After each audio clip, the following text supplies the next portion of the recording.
Hola, buenas tardes con todos. Muchas gracias por venir. Les queremos dar la bienvenida al primer coloquio y evento que tenemos como Ingeniería Ambiental. Y especialmente queremos también abrirlo hoy porque, como saben muchos, el 5 de junio se celebra el Día Mundial del Medio Ambiente.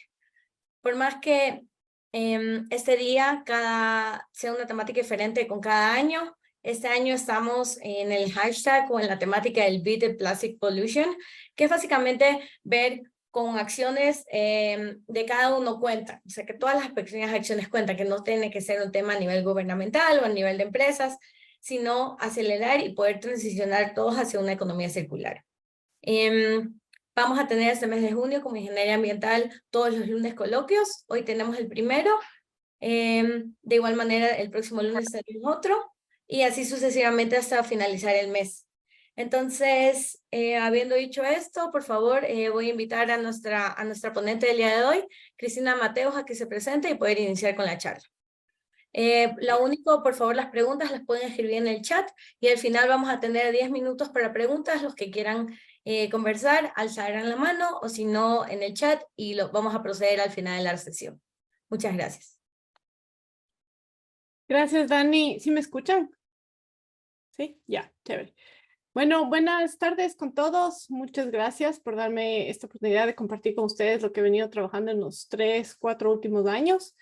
Para los que no me conocen, mi nombre es Cristina Mateus. Yo hice un bachillerato en ingeniería en agronegocios en San Francisco y luego saqué mis estudios de doctorado en la Universidad de Oregon State University, donde saqué un PhD en ingeniería en recursos hídricos. Y más o menos desde el 2015 me reintegré en la universidad como profesora y estoy dentro de la carrera de Ingeniería Ambiental en el Politécnico desde ahí. Y bueno, mi enfoque principal de investigación siempre ha sido el análisis o la investigación del cambio climático y los impactos que tiene el cambio climático en los recursos hídricos.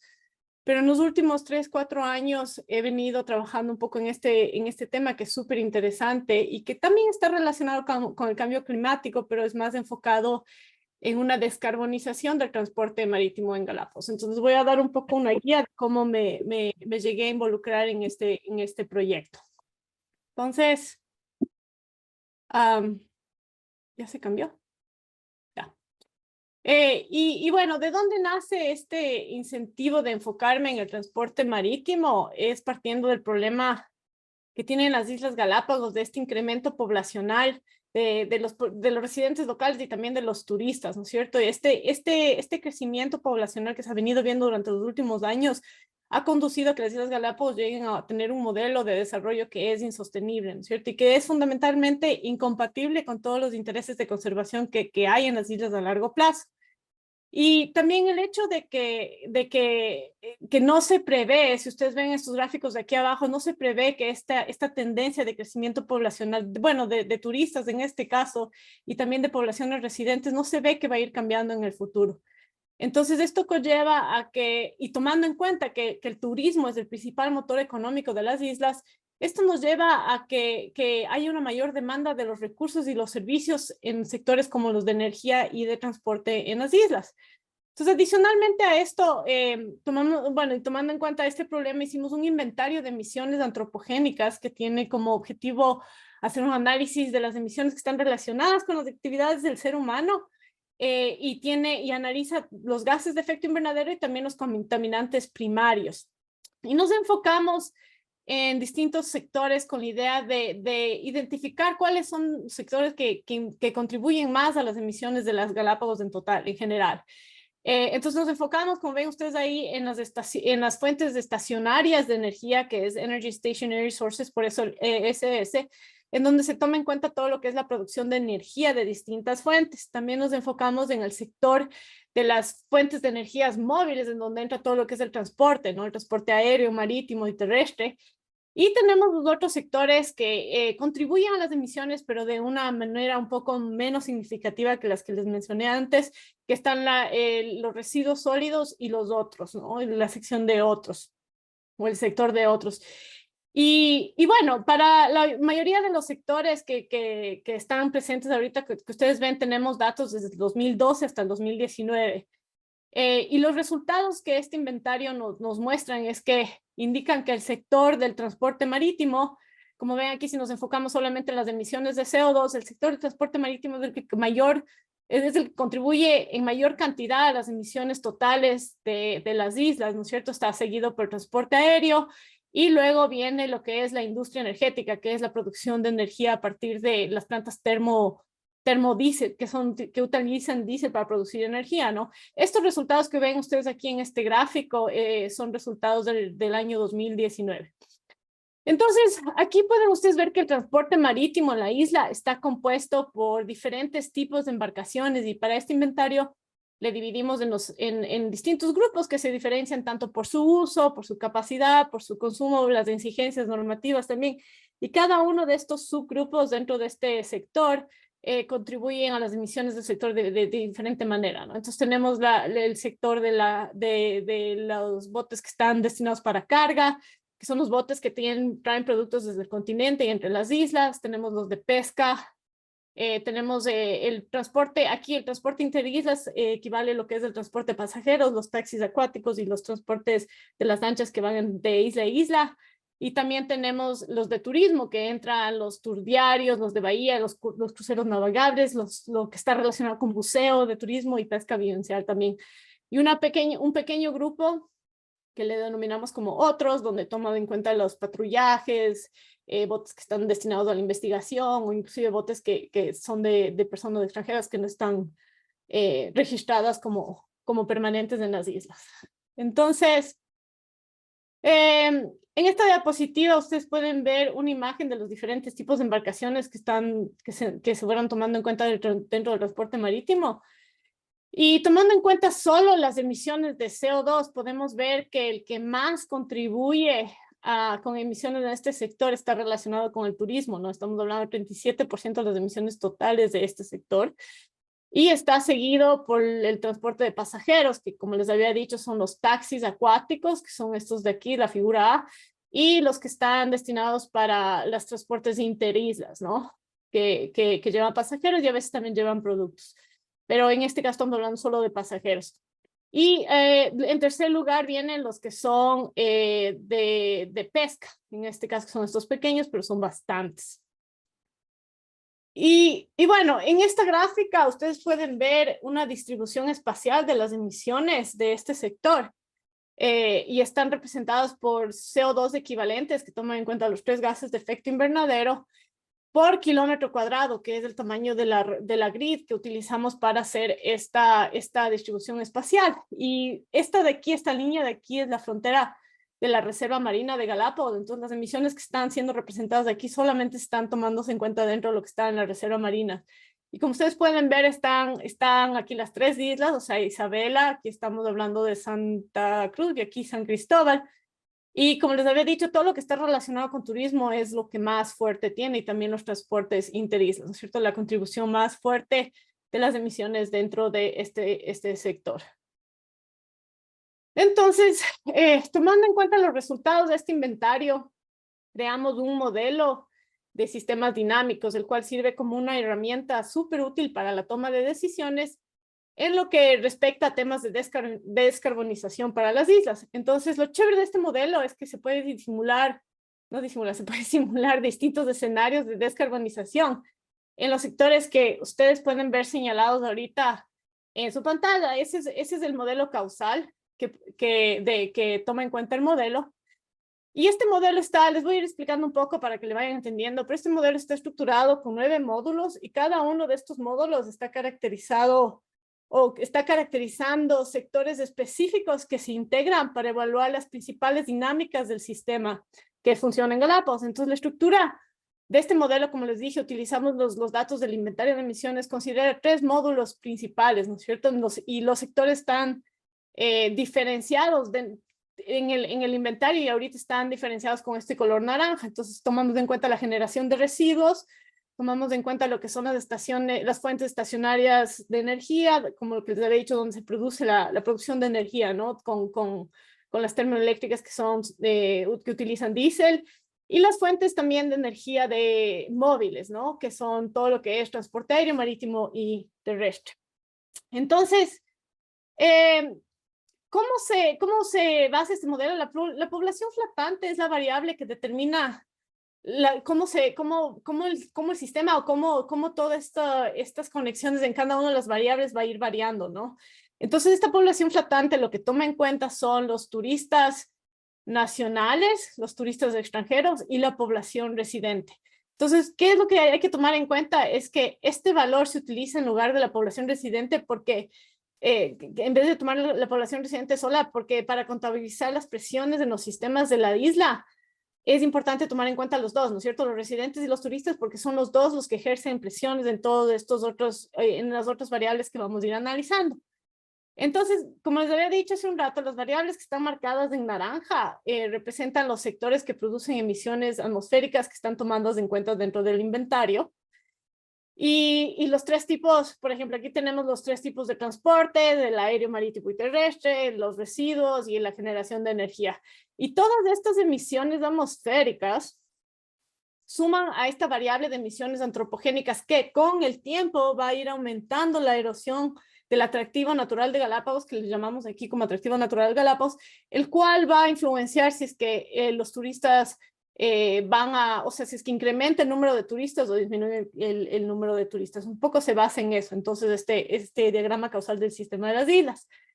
Y durante estos sectores, y dentro de estos sectores, dentro de estos sectores, las variables que están marcadas en verdes, ahí como pueden ver ustedes, son las políticas de descarbonización, y estas políticas pueden activarse en el modelo para simular cualquier comportamiento que pueden ustedes destinar como más sostenible. Por ejemplo, puedes crear una política en donde se va a reducir el consumo eléctrico en un tanto por ciento, y eso puedes irle tú ajustando el modelo de acuerdo a qué política quieres simular. También podemos utilizar, por ejemplo, una política en la cual se va a dar una reducción de la generación de los residuos, o incluso el cambio de vehículos o botes, vehículos eléctricos o botes eléctricos que utilizan los motores de combustión a alternativas un poco más verdes, más sostenibles o eléctricas. También puedes, otra política que se puede activar es el aumento de la fracción de energía generada por fuentes renovables en lugar de fuentes de combustibles fósiles. Entonces, siguiente diapositiva, ya. Como les dije en la diapositiva anterior, este modelo toma en cuenta la población flotante, ¿no es cierto?, para contabilizar estas presiones en los sistemas de la isla, ya que tanto los residentes como los turistas son los que van a ejercer estas presiones. Y bueno, lo que hicimos fue crear tres diferentes escenarios, uno que le denominamos BAU, el Business as Usual, que toma en cuenta el crecimiento poblacional que se ha venido viendo en los últimos años, otro que toma en cuenta un crecimiento más acelerado, que es este rojo, y otro que toma en cuenta un no crecimiento, o sea, hay crecimiento cero. Entonces se mantiene tal y como está. Así como ustedes pueden ver aquí, no tengo graficados los datos que pusimos como datos iniciales para alimentar el modelo, que son los años anteriores, pero empezamos a tomar en cuenta desde el 2020 que toma en cuenta también la época de la pandemia, ¿no es cierto? Prepandemia, pandemia, y hacemos una proyección hacia el futuro, hasta el 2050, tomando en cuenta esta tasa de recuperación del número de turistas en las islas que se dio cuando ya empezó a activarse el turismo en las islas. Entonces, tomando en cuenta estos tres escenarios de crecimiento, se pueden obtener distintos resultados en cada sector que les había mencionado antes, que el modelo toma en cuenta. Lo que ustedes ven ahorita en su pantalla es solamente del sector de generación de energía, y aquí pueden ver ustedes para cada uno de los tres escenarios de crecimiento poblacional que están analizándose en el modelo, cuánto es el resultado de CO2 equivalentes totales solamente en este sector. Estamos viendo ahorita en energía térmica. Igual pueden darse cuenta cómo van cambiando también para los contaminantes primarios en cada uno de esos. Algo que no mencioné, que me olvidé de mencionar ahorita, y es interesante, es ver que el modelo sí toma en cuenta la reducción de turistas que se vio en la pandemia, ¿no? Y el crecimiento de recuperación que vamos viendo, que hemos venido viendo desde el 2020 más o menos hasta la fecha, ¿no? Esa tasa es la que le estamos metiendo en el modelo para que tome en cuenta eso. Entonces, tomando en cuenta los objetivos del Plan Estratégico 2030 y esta iniciativa que tienen las islas de cero combustibles fósiles para Galápagos, uno de los objetivos que se plantean en estas iniciativas, en estos proyectos, es reducir el consumo de los combustibles fósiles del sector del transporte hasta un 3% anual. Entonces, para poder llegar a eso, la transición del transporte marítimo de combustibles fósiles a motores eléctricos es lo único que se puede ver como una gran ayuda para poder llegar a lograr este objetivo, ¿no es cierto? Tomando en cuenta que el sector del transporte marítimo es el que mayor contribuye a las emisiones y es uno de los mayores que mayor demanda tiene de combustibles fósiles también, ¿no es cierto? Para las islas. Y bueno, a esto quiero aumentar que también hay una ley que se ha propuesto en las islas en la que a partir del 2025, cualquier automóvil que necesita ser reemplazado, cualquier automóvil nuevo que ingrese a las islas, solo puede ser reemplazado por un vehículo eléctrico. Entonces, a partir del 2025 se supone que ya no pueden entrar vehículos que tengan motores de combustión. Entonces, lo que hicimos, voy a tomar agüita, lo que hicimos en es tratar de simular este modelo, este escenario en el modelo. Y para esto quiero mencionar también que en las islas hay una regulación que no te permite ingresar más vehículos a las islas. Ya tiene un cupo determinado y ese cupo no se puede aumentar, no puedes meter un auto nuevo si no tienes un cupo. Sin embargo, a partir del 2025, lo que dice esta regulación es que si necesitas reemplazar el vehículo que tenías viejo, solo lo puedes hacer con eléctrico. Entonces, hay muchas especulaciones dentro de la gente local sobre esta política y realmente muchas cosas tienen que cambiar en temas de infraestructura, de la red eléctrica, infraestructura de las islas en general y tecnología para que pueda hacer o para que pase esta política que quieren implementar. Sin embargo, me pareció súper interesante simular y ver qué significa esto en términos de emisiones para las islas, qué significa esta implementación de los vehículos eléctricos. Entonces, lo que nosotros hicimos fue crear dos escenarios. Uno en el que vamos a simular la introducción de vehículos eléctricos y estos vehículos eléctricos se van a recargar con combustibles fósiles, o sea, con energía proveniente de combustibles fósiles. Y el otro escenario es que estos vehículos eléctricos se van a recargar con energía que proviene de energías renovables. Entonces, los primeros gráficos que ustedes ven aquí en su pantalla nos muestran cómo el modelo toma en cuenta esta introducción de vehículos eléctricos a partir del 2025, en donde va a reemplazar los de combustión por estos eléctricos. Y aquí abajo lo que vemos es el consumo de energía que representan la introducción de estos vehículos eléctricos, ¿no es cierto? Entonces vemos que sí sube. Entonces, en estos gráficos, el de aquí nos muestra la generación de energía térmica que se da aplicando esta política. Y esta energía sería producida con diésel, ¿no es cierto? Solamente con diésel, si es que estamos hablando bajo el escenario en rojo, porque estamos produciendo la energía térmica que se utiliza para abastecer la energía de estos vehículos con energía producida por diésel. En cambio, en el escenario azul sería ya utilizando fuentes renovables. Pero podemos ver cómo se reduce la producción de energía térmica, ¿no? A partir del 2025, más o menos, que empezamos acá. Y al mismo tiempo se abastece este incremento de la demanda de energía, viene con una introducción de más vehículos eléctricos también acá, ¿no es cierto? Y esto es lo que nos muestra el gráfico B, que es el consumo de energía. Vemos que hay un incremento en la demanda de la energía al introducir los vehículos eléctricos, que son este modelo azul, y bueno, el rojo está está debajo de la línea azul, pero si yo quito el clic aquí en el modelo, en realidad podríamos ver el rojo que está ahí mismo.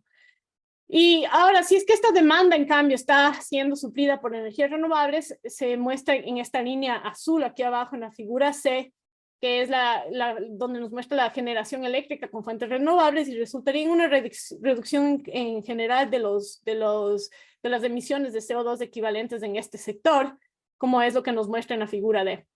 Entonces, si no se suple esta demanda con energías renovables, vean la figura, el escenario en rojo, tanto en la figura C como en la figura D, las emisiones de CO2 equivalentes aumentarían al mismo tiempo que las del escenario de business as usual. Entonces, como conclusión, sí se puede decir que la introducción de vehículos eléctricos en las islas sí produce una reducción total de tomando en cuenta todos los sectores, ¿no? de las emisiones de CO2 equivalentes en las islas, pero esta reducción sí es mayor si es que la recarga de estos vehículos se hace con energías renovables. Entonces, este es un zoom in a esta parte de la figura, en donde vemos que el modelo con energías renovables, introducción de vehículos eléctricos con energías renovables, da se reduce un poco más, ¿no? El total de emisiones de CO2, ya sumando todos los sectores. Ahora, tomen en cuenta que para este escenario, solo se hizo cambios en el sector de transporte y se dan cambios automáticamente en el de generación de energía, ¿no es cierto? Los otros sectores se mantuvieron exactamente igual en lo que es el escenario de business as usual. Entonces, volviendo al transporte marítimo, que es el que más contribuye, hicimos la misma política, simulamos la misma política, pero en el transporte marítimo y asumimos que este cambio se iba a dar desde el 2023, o sea, en este año se supone.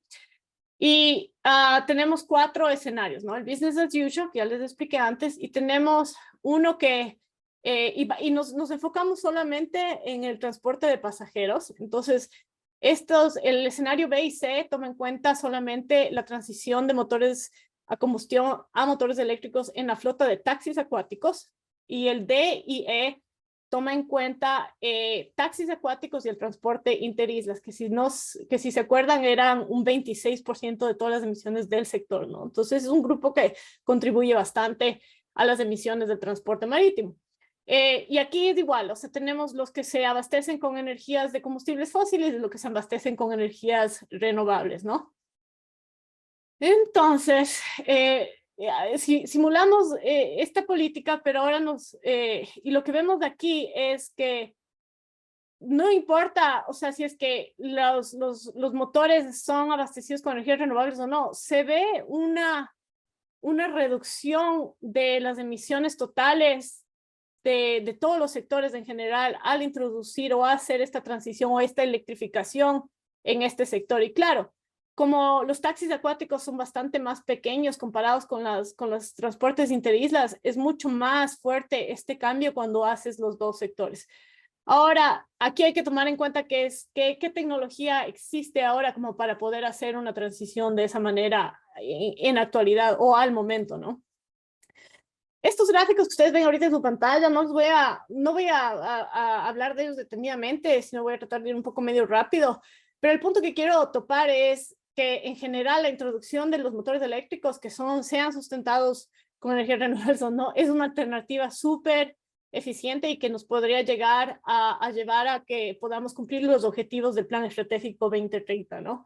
Entonces, recuerden también que este sector, como les decía antes, es el sector del transporte de pasajeros solamente equivale a un 26% de las emisiones totales del transporte marítimo, pero si es que en un futuro y si es que la tecnología lo permite y los costos también se van reduciendo, sí es súper interesante empezar a pensar en otros sectores como el de turismo, en el cual involucran botes un poquito más grandes que recorren distancias un poco más largas que los taxis acuáticos o los transportes interistas. Entonces, eso es algo interesante para tomar en cuenta.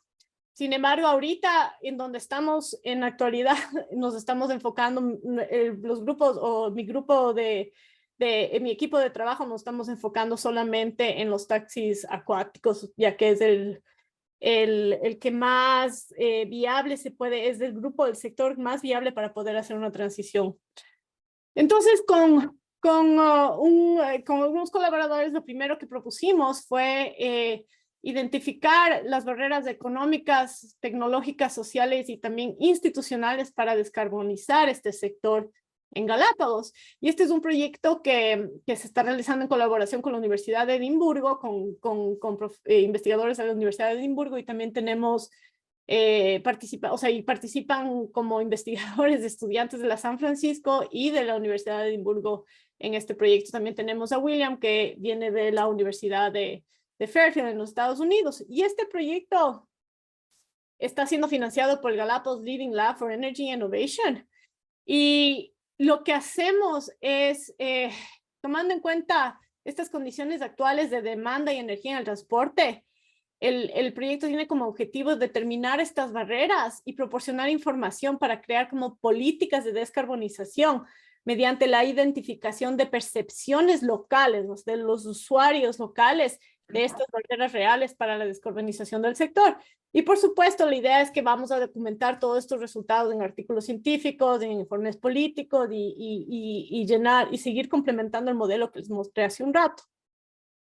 Entonces, este proyecto se dividió en 5 etapas. La primera fue una extensa revisión bibliográfica y literaria de documentos oficiales para básicamente empaparnos o tener un mejor conocimiento de los marcos legales e institucionales actuales que están relacionados con la generación y el uso de las energías renovables en las islas, y también las políticas e iniciativas que se han venido dando para ya proceder a una descarbonización de las islas, o mejor dicho, el transporte marítimo en las Galápagos.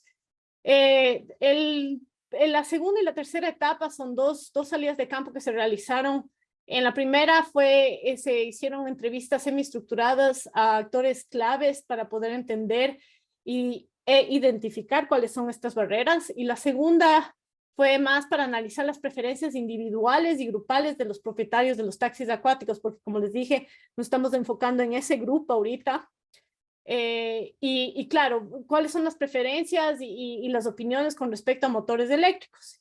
Y luego la cuarta fase se enfocó en el análisis de los datos obtenidos en las etapas anteriores, y la última es simplemente reportar los resultados para poder seguir con los siguientes pasos, ¿no? Entonces, cuando hicimos la primera salida, el resultado de esta etapa nos ayudó a identificar y comprender esta perspectiva de los actores locales sobre cuáles son las posibles barreras, como les dije antes, económicas, sociales, ambientales e institucionales para poder hacer esta transición a una descarbonización, o sea, para poder hacer esta descarbonización, una transición del transporte marítimo a algo más sostenible.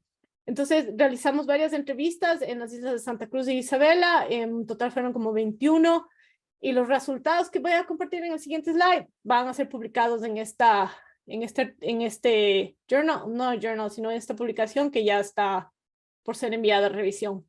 Y dentro de las barreras que identificamos, es importante que se pueda diferenciar cuáles son percibidas, cuáles son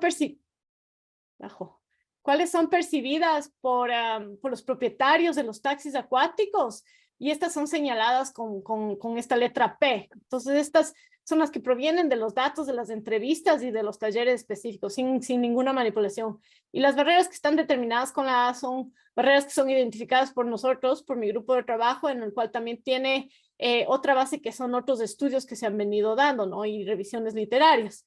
Entonces, dentro de las barreras económicas tenemos que la inversión inicial es una barrera bastante fuerte, ¿no? Los gastos iniciales para comprar un motor eléctrico es bastante fuerte, ¿no? Y esto es algo que se escucha un montón cuando estás haciendo las entrevistas y la comunicación con los actores claves. Y bueno, eso también está relacionado con la falta de línea de créditos y la incertidumbre de los costos que hay en esta nueva tecnología en temas de operación y mantenimiento, ¿no? Dentro de las barreras de la cadena de suministros está, por ejemplo, la vida útil de las baterías y los repuestos, acceso a repuestos, el suministro de los componentes y servicios, y la infraestructura también es una barrera bastante fuerte, la infraestructura energética para la generación de energías renovables viéndolo de cualquier forma, en última instancia, el transporte marítimo, si es que queremos que sea limpio y verde, va a depender mucho de esto, ¿no? De cuánta generación de energía renovable se puede contar. Luego, en temas de competencias o conocimientos, la falta de conocimiento técnico local es una barrera bastante fuerte. El costo de traer técnicos especializados desde el continente hacia las islas para que hagan trabajos de mantenimiento o arreglo de motores, eso también es una barrera bastante fuerte. Dentro de las institucionales se identificaron, por ejemplo, la falta de políticas de infraestructuras de apoyo, la presencia de los incentivos perversos, en este caso estamos hablando, por ejemplo, una subvención a los combustibles fósiles, o faltas de terrenos disponibles, de áreas disponibles para más energía renovable, porque que sea fuera del Parque Nacional, ¿no? Y dentro de los medioambientales, una fuerte es el desecho, ¿no? Las baterías causando contaminación local, cuando las baterías ya terminan con su vida útil, entonces ¿dónde se las pone? Terminan siendo un desecho y causando un gran problema en temas de contaminación. Y también el posible impacto que hay en especies endémicas o en este caso biodiversidad por la introducción de más energías renovables. Y bueno, vale la pena aclarar aquí que también elegimos los taxis acuáticos porque tienen una gran viabilidad técnica, ¿no es cierto? Como les he dicho, recorren distancias cortas, por su proximidad con los embarcaderos, con la facilidad que podría ser para poder recargar las baterías, porque no están parqueados tan lejos, ¿no? del puerto. Sin embargo, aún así, algunos propietarios de taxis acuáticos percibieron estas barreras técnicas que no les estoy mencionando aquí, pero al parecer estas barreras técnicas están un poco relacionadas con proyectos que ya se implementaron antes, como son los prototipos que les voy a comentar brevemente. Estos son 3 prototipos que se implementaron ya en las islas y que no necesariamente no fueron exitosos, sino que todos, al momento ninguno de estos están en funcionamiento. Y claro, esta es una percepción que ya tienen algunos de los dueños de los taxis acuáticos, por ejemplo, y tienen miedo a esta transición por la percepción preexistente de esta electrificación que se había propuesto. En la figura de arriba, este es la embarcación Solaris, que fue desarrollada en el 2014 con la WWF, y este era un proyecto más que nada educativo y demostrativo. Lo que ellos estaban tratando de hacer es a la estructura actual de un taxi ponerle un motor eléctrico que tenga una autonomía total, ¿no? O sea, que los paneles solares que están en el techo sean suficientes para suplir la energía, la demanda de energía que se requiere para correr este motor. Entonces, si bien sí tenía autonomía y demostró este proyecto tener una viabilidad técnica, los beneficios medioambientales, económicos, sociales del uso de esta embarcación se demostró, también se pudo ver que era un motor bastante pequeño y si ya quería correr grandes distancias o mayores velocidades ya se veía un poco limitado. Entonces fue un proyecto inicial que claro, llevó como conclusión a que se necesitan motores un poco más grandes para realmente cumplir con las funciones que requieren en distintas áreas, ¿no? Luego tenemos de aquí abajo, el B, que es la barcaza que se llamaba Génesis Solare del INER, que implementó el INER y le dio al municipio. Transporta pasajeros en el canal de Itavaca, entre Valpo y Santa Cruz. Y este también fue un prototipo que funcionó unos 3 o 4 años y tenía también autonomía total porque tenía los paneles solares que suplían la demanda de energía de las baterías. Sin embargo, el problema que se dio y porque hasta el momento no se sigue trabajando es que hay una, o sea, viene la parte de la capacidad técnica, ¿no? O sea, la falta de conocimientos y el mal manejo por parte del personal que estaba encargado de la barcaza. Y otro tema que también se comentó en algunas de las entrevistas es que las piezas eran bastante caras. Entonces, si es que no había un buen conocimiento de cómo mantener estos repuestos de estas piezas, era muy difícil que el prototipo sea sostenible a largo tiempo. Y la tercera, fue un taxi acuático que fue implementado por el Hotel Finch. Tampoco funcionó porque le hacía falta un motor más grande, no tenía la fuerza necesaria para poder transportar los pasajeros y también la idea era parecido a este de acá arriba, donde tenían paneles solares en los techos y no era suficiente para recargar las baterías. Y también cuando se conectaban a la red, tampoco las baterías no eran lo suficientemente grandes como para sostener el servicio que tenían que dar durante todo el día. Entonces, tomando en cuenta, claro, estas son las percepciones que muchos de los locales ya tienen de proyectos que para ellos son fallidos. Nosotros los investigadores le vemos de otra manera, le vemos como una manera de poder aprender y mejorar y lo que queremos es en realidad traer la tecnología que queremos traer a la isla va a no tener, idealmente va a cumplir con todas las funciones y los requerimientos y las necesidades que necesitan. Entonces, para cumplir las diferentes funciones. Entonces ahí es que hacemos este segundo taller o segunda salida donde nos fuimos a hacer estos talleres y entrevistas, mejor dicho, encuestas, no entrevistas, unos talleres y encuestas a los dueños, directamente a los dueños de los taxis acuáticos, ¿no es cierto? Entonces lo que hicimos aquí es tratar de conocer las preferencias individuales y colectivas de las cooperativas y los propietarios hacia motores eléctricos. Y pudimos pudimos encuestar a 44 dueños, lo cual es casi la mayoría de la población de este grupo. Creo que nos faltaron solo 2 que no los pudimos encontrar porque no estaban en las islas. Pero pudimos encontrar o obtener bastante información valiosa, tanto cualitativa como cuantitativa, que al momento está siendo analizada y que obviamente va a ser documentada en una publicación que también está en trabajo, pero también en informes políticos que van a estar dirigidos a la comunidad y a los responsables de tomadores de decisiones para que se sepa cuáles son las necesidades de este sector, ¿no? Entonces, y no voy a entrar a detalle en la metodología que utilizamos para aplicar en esta etapa, pero si tienen alguna pregunta, me pueden hacer al final. En todo caso, lo que hicimos fue proporcionar a los propietarios de los taxis acuáticos 8 opciones diferentes para elegir entre diferentes características de motores. Entonces, como ustedes ven aquí, ellos podían escoger entre diferentes tipos de caballos de potencia, duración y capacidad de las baterías, los costos, inclusive diferentes opciones de infraestructura y de recarga, entre otras opciones que les dábamos. Y aquí los encuestados lo que tenían que hacer es elegir entre estas alternativas. Y este ejercicio lo repetimos 8 veces con diferentes especificaciones cada vez. Y los resultados preliminares se basan en este análisis econométrico ahí, de que obtuvimos como 352 elecciones de este tipo de todos los entrevistados, o los encuestados, perdón, no entrevistados, de los encuestados. Y los resultados preliminares nos muestran que los propietarios de los taxis acuáticos definitivamente prefieren motores y baterías que sean más pequeñas y livianas, pero que tengan una potencia no menor a 60 caballos de poder, horsepowers, que tengan motores con mejores vida útiles y que las baterías tengan mayor capacidad de almacenamiento de la energía. Y también, o sea, es muy importante la infraestructura que está dedicada para la recarga de estas baterías. Entonces, otra cosa que fue bastante interesante encontrar en estos talleres y en estas encuestas es que las preferencias difieren muchísimo entre islas. O sea, dentro de la misma isla las preferencias son muy similares, pero entre las islas difieren un montón. Por ejemplo, encontramos que los propietarios de los taxis acuáticos en la isla de Santa Cruz son mucho más propensos a rechazar esta transición que los propietarios en las otras islas. Y esto puede ser un poco relacionado con los prototipos que fueron implementados y que muchos de la isla de Santa Cruz están familiarizados.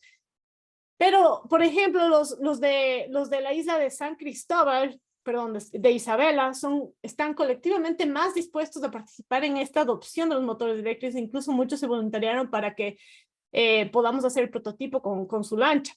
Entonces, toda esta información es muy, muy valiosa y es lo que nos llevó a tratar de ver qué hacemos en los siguientes pasos. Pero también otro estudio que hicimos, como de estos estudios preliminares para poder entender cómo podemos facilitar esta transición o esta electrificación del transporte, hicimos este análisis de la voluntad de pago de los turistas. Entonces, aquí lo que tratábamos de ver es la voluntad de pago y las preferencias de los turistas por un transporte más sostenible. En este estudio, utilizamos un método de valoración contingente para evaluar esta viabilidad económica de las contribuciones voluntarias que pueden tener los turistas para financiar proyectos de energías renovables en las islas. Entonces, idealmente con esto es como una forma de ayudar a la mantención de estos proyectos una vez que ya se den, que los mismos turistas puedan pagar algo voluntariamente o donen, tengan unas donaciones para que estos proyectos se sigan manteniendo, se sigan implementando. Y nuestros resultados indican que el turista medio haría una donación de hasta $85 para financiar la transición a energías renovables. Entonces esto puede ayudar no solo a crear un prototipo, pero también a ayudar a transformar la flota, a electrificar la flota completa, ¿no? Y asegurar la mantención de estos proyectos. Como les digo, todo esto está documentado en este proyecto, en este paper que está ahorita en revisión. Y también hicimos otro estudio en el cual diseñamos un experimento de elección para identificar la combinación preferida de los turistas por diferentes motores, ya sea de combustibles fósiles o eléctricos o un híbrido dentro del transporte marítimo. Y los resultados que obtuvimos es que los turistas tienen preferencias heterogéneas por un transporte menos contaminante, y estas preferencias están relacionadas con sus preferencias medioambientales. O sea, por ejemplo, los turistas que tienen una mayor apreciación y un mayor sentido de conservación por el medio ambiente, muestran una disposición lineal a pagar por la proporción de electricidad en los barcos turísticos, prefiriendo motores completamente eléctricos versus los híbridos o los de combustión. En cambio, los turistas con preferencias medioambientales que son un poco más débiles, ellos mostraban una estructura de preferencia más hacia los barcos que eran híbridos. Entonces, eso también es bastante interesante analizar y entender. Entonces, esto es ahí donde estamos ahorita. O sea, tenemos todos estos datos preliminares y nuestra siguiente etapa, y creo que ya estamos listos para tratar de implementar un prototipo, que ya les voy a explicar un poco cuál es nuestra idea del prototipo, pero tratar de implementar un prototipo en cada una de las islas para probar y demostrar a los usuarios, en este caso los dueños de los taxis, que esta tecnología funciona y que cumple con los requisitos que ellos necesitan para poder cumplir con sus necesidades o sus funciones. Y la idea, y también nos parece bastante importante hacer un análisis de los incentivos económicos que faciliten esta transición a motores eléctricos o esta electrificación del transporte. Y bueno, luego, una vez que ya podamos probar un prototipo y ver que dentro de los taxis acuáticos y ver que sí funciona y que puede seguirse avanzando la idea de replicar esta investigación a otro grupo, a otro sector dentro del transporte marítimo un poco más grande, como ya serían los tours diarios o los tours de bahías. Y claro, para poder seguir con los estudios, estamos aplicando fondos externos, hemos aplicado el Fondo Italiano de Desarrollo, vamos a aplicar este Fondo de Acción para la Mitigación y seguimos buscando otras importantes oportunidades de financiamiento para poder seguir avanzando en este proyecto. Y para terminar, les voy a dar una breve explicación del prototipo que estamos tratando de implementar. La idea es implementar un prototipo, uno en Isabela, uno en San Cristóbal y otro en el canal de Itavaca. La idea es adaptar uno de los barcos que ya están siendo, que ya hacen estas funciones de transporte de pasajeros de taxi, o sea, que recorren distancias pequeñas. Y la idea es que vamos a traer una tecnología, un motor eléctrico que cumpla con las necesidades de cada isla, porque por ejemplo en Isabela, con un motor de 60 caballos de fuerza es suficiente, pero ese no es un requerimiento para San Cristóbal, ellos necesitan por lo menos de 100 caballos de fuerza. Entonces, tomando en cuenta las necesidades y las preferencias en cada isla, tratar de traer la tecnología que les vaya a ayudar a cumplir sus necesidades para poder hacer sus funciones, ¿no? Y estos barcos van a tener autonomía propia, pero también tienen que estar conectados a la red. Entonces, si bien vamos a ver la opción de poner paneles solares para que ayuden a la recarga de las baterías, también tener un tipo de electrolinera, un tipo de recarga que sea sostenida con energías renovables. Entonces, estamos en ese plan ahorita y creo que con eso voy a quedarme ahí porque ya estoy en 50 minutos y para ver si es que escuchamos algunas preguntas, si es que hay. Y muchas gracias por su atención, espero les haya parecido interesante. Muchas gracias, Cris. Sí, tenemos algunas preguntas en el chat, entonces voy a pasar a leerlas para que las podamos ir respondiendo las que alcancemos. Voy Entonces, a dejar de compartir. ¿Les parece si dejo compartir para poder ver? sí. A ver, ya. Entonces, la primera es de René Parra y él pregunta si el potencial en las islas de generar electricidad con fuentes renovables es suficiente para cubrir la demanda en un escenario de no uso de combustibles fósiles.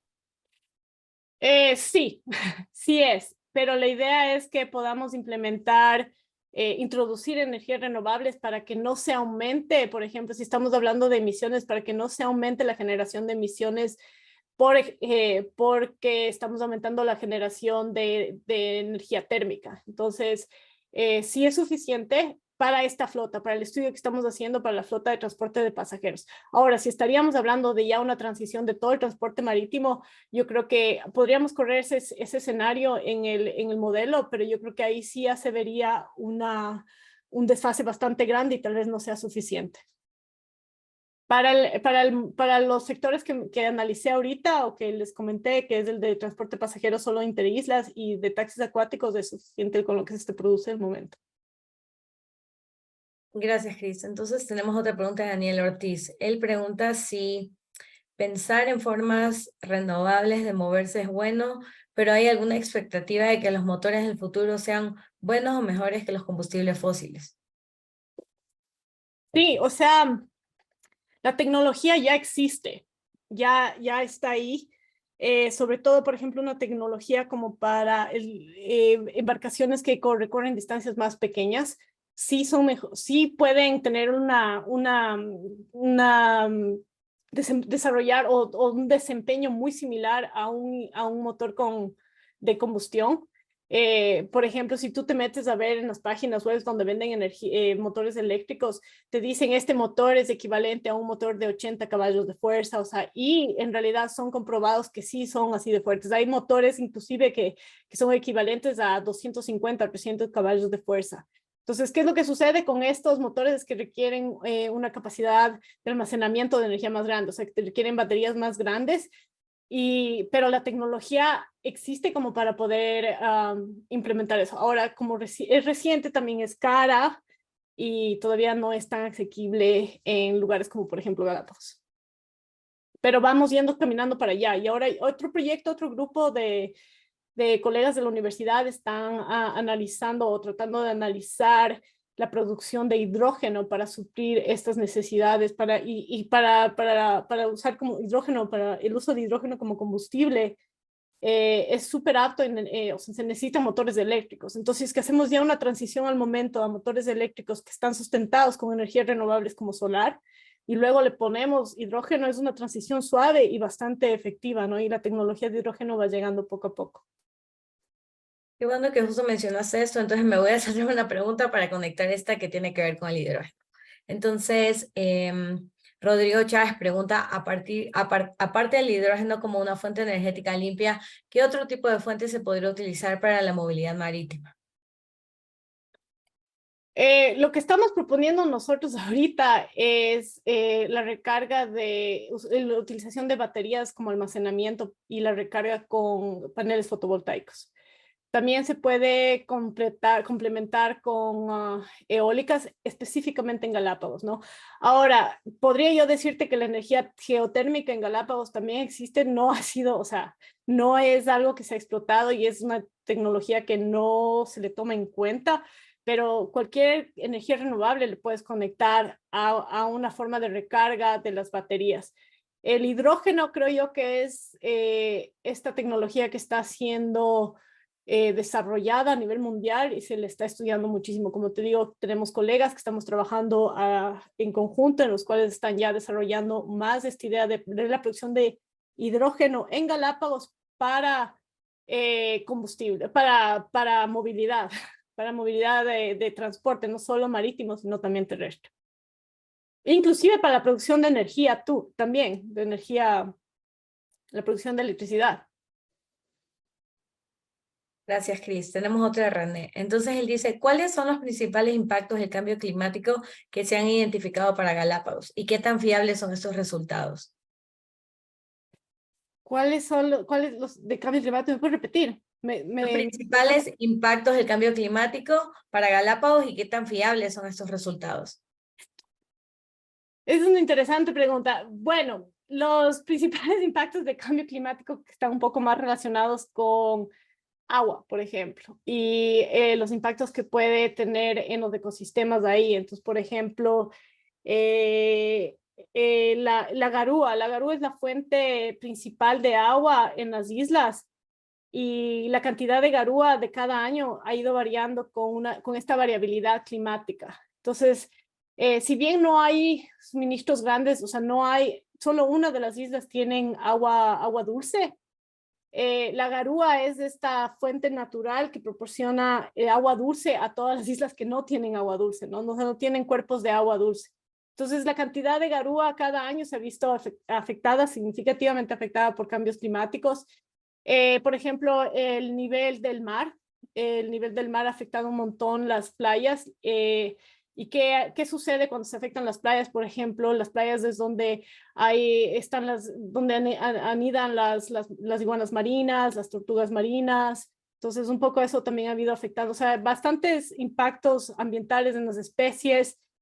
Otro efecto del cambio climático súper fuerte está relacionado con la upwelling, la traída de las corrientes frías que traen nutrientes y las especies marinas, por ejemplo, los lobos marinos se ven bastante afectados cuando se dan corrientes, el cambio de la temperatura del agua, el cambio del pH. En fin, podría seguir como largo, pero están más relacionados de los cambios climáticos que estoy familiarizada, están más relacionados con temas de agua, de ecosistemas, de biodiversidad en especies. Yo creo que la contribución de las Islas Galápagos en temas de emisiones es bastante pequeño. O sea, las emisiones que, inclusive de las Galápagos, comparado con las emisiones del Ecuador, son bastante pequeñas. Y a nivel mundial ni se diga. Entonces, es súper insignificativo en términos de emisiones. Sin embargo, este plan y esta iniciativa de Galápagos cero combustibles fósiles o carbono cero es con la idea de crear un ecosistema que pueda ser libre de combustibles fósiles como un proyecto piloto para que pueda ser extrapolado a otros lados.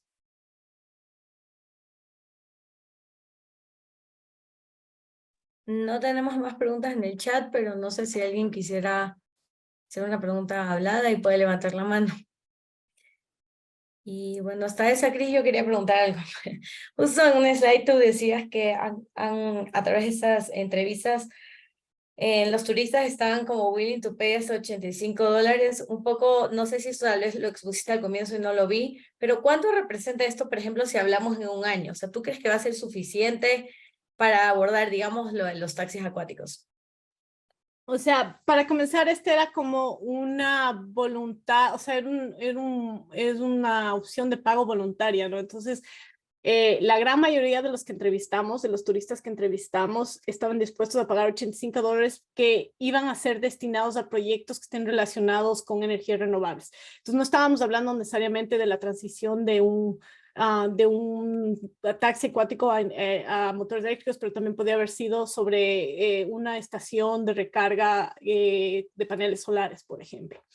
Entonces, si te pones a ver la gráfica que yo les mostré, cómo ha venido creciendo los turistas, entonces la mayoría de los turistas decían que podían pagar hasta, y esto de $85 era algo como que en el lado conservativo, porque habían otros que estaban dispuestos a pagar mucho más. Entonces sacamos un promedio súper conservativo y bajo, como para poder llegar a esa conclusión de los 85. Entonces, si te pones a ver el número de turistas que están ingresando a las islas, primero estamos hablando de la mayoría de gente que va a Galápagos va porque quiere ver el ecosistema, quiere ver lo que es la biodiversidad, ¿no es cierto? Van con una idea un poco de conservación del medio ambiente y un poco de eso. Entonces, la mayoría de los turistas sí están dispuestos a aportar de alguna manera voluntaria algún proyecto que ayude con la conservación, porque cuando tú ya pagas en la entrada del parque, eso va para conservación de especies y todo eso, pero no hay nada que te diga que te ayuda a un tema de conservación de energías, energías renovables o una descarbonización del transporte marítimo. Entonces, les interesó muchísimo y a mí me pareció eso también algo bastante interesante que nos puede ayudar a incentivar a dar este cambio y que de alguna manera, porque te acuerdas cuando les mostré lo del prototipo, de los prototipos, una de las perspectivas de que se convirtió en una barrera de las personas dentro del grupo que encuestamos, de las personas que encuestamos, era que eran bastante caros los repuestos y a veces mantener esto era muy difícil, ¿no? Entonces, esta voluntad de pago de los turistas podría ayudar a sostener estos proyectos a largo plazo, ¿no? René. Buenas tardes con todos. Gracias, Cris, por tu intervención y gracias, Daniela, por organizar esta charla. Cris, tal vez conoces si hay alguna experiencia de la aplicación de este tipo de embarcaciones que utilizan motores eléctricos en reemplazo de motores de combustión interna. ¿Hay algún lugar en donde ya se ha hecho este cambio? Fuera de los 3 prototipos que hicieron en Galápagos, sí, los noruegos tienen ya, son los más avanzados. En Noruega tienen inclusive un bote de carga que transporta, no me acuerdo cuántas toneladas. Hay otro de pasajeros grande que transporta hasta 44 pasajeros que ya están completamente electrificados. Algunos todavía siguen en la etapa híbrida, pero otros ya están completamente electrificados. En Italia hay algunos lugares en donde ya utilizan transporte de taxis acuáticos electrificados también. La tecnología del hidrógeno, especialmente en Noruega, se está avanzando muchísimo para como combustible, el principal combustible para estos motores, para esta transición de motores eléctricos. Esos son los lugares donde nosotros estamos viendo, porque estamos tratando de encontrar, hacer relaciones con la industria también, ¿no? Para poder implementar este prototipo que les comenté. Y bueno, aparte de los que ya se hicieron en Galápagos, que son esos 3, y también en el oriente ecuatoriano, si no me equivoco, se llama Cara Solar. Es esta empresa que pusieron un ferry completamente eléctrico con paneles solares en el techo, en donde transporta pasajeros en uno de los ríos en el oriente. Ok, gracias. Magnífica presentación. Gracias. ¿Alguna otra pregunta? Tenemos una pregunta más. Entonces, Juan Zurita pregunta si hay algún marcador biológico que permita medir el efecto que tiene la descarbonización de los medios de transporte en las islas. Esa es una excelente pregunta. Y no, ahorita no hay, pero es algo que sí se toma en cuenta, sí se ha discutido y que debería haber. Ajá, excelente pregunta. Y bueno, igual ahí les voy a dejar en el chat, en el de Cris, o no sé si Cris lo puedes porfa escribir. Igual cualquier duda extra, por favor, le pueden enviar un correo. Igual muchas gracias a todos por asistir y nos vemos en los próximos coloquios de los próximos lunes del mes. Muchas gracias a todos. Sí, gracias.